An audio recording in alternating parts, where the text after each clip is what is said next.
მოგესალმებით. ამ ვიდეოში განვიხილავთ თუ როგორ ვაწარმოოთ რამდენიმე საქონელი ერთდროულად, უკვე რეგისტრირებული რეცეპტების მიხედვით. ამისთვის უნდა შეხვიდეთ მენიუში წარმოება და სარეგისტრაციო ფორმებიდან აირჩიეთ წარმოების ერთიანი პროცესი. აირჩიეთ მზა პროდუქციის საწყობი, სადაც უნდა დამზადდეს პროდუქცია. გამოგიჩნდებათ მზა პროდუქციის საქონლის ნუსხა, რომელზეც რეცეპტებია რეგისტრირებული. აირჩიეთ ნედლეულის საწყობი, საიდანაც მოხდება ნედლეულის დახარჯვა. მოცემულ ნუსხაში თითოეული ჩანაწერისთვის შეგიძლიათ რაოდენობის სვეტში მიუთითოთ, რა რაოდენობით მზა პროდუქცია გინდათ, რომ იწარმოოს. რაოდენობის შევსების შემდეგ დააჭირეთ ფორმირებას. გამოვა ფორმა, სადაც მოცემულია ნედლეულის ნუსხა, რომელიც გიჩვენებთ ჯამურად, რა რაოდენობის ნედლეულის დახარჯვა მოხდება. საჭიროების შემთხვევაში შეგიძლიათ თითოეული ნედლეულისთვის შეცვალოთ გასახარჯი ნედლეულის რაოდენობა. დააჭირეთ შენახვას და ამით წარმოება დასრულებულია.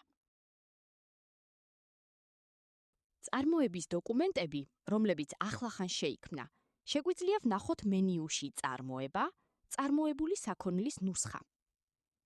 დავუბრუნდეთ ისევ წარმოების ერთიან პროცესს და განვიხილოთ დამატებით ფუნქციონალი.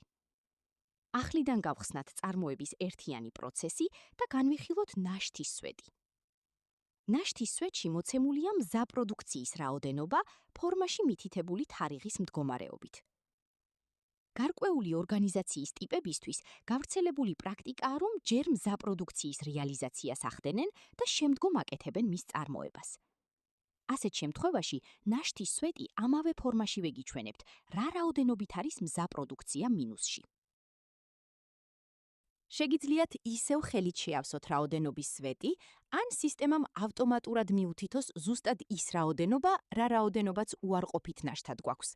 ამისთვის ფორმის მარჯვენა ზედა კუთხიდან დააჭირეთ ოპერაციებს და აირჩიეთ მზა პროდუქცია მხოლოდ უარყოფითი ნაშთებით. სისტემამ ავტომატურად გაფილტრა ჩანაწერებზე, რომელთა ნაშთიც უარყოფითია და შეავსოს საწარმოებელი რაოდენობებით. დააჭირეთ ფორმირებას, შემდეგ შენახვას და წარმოება დასრულებულია.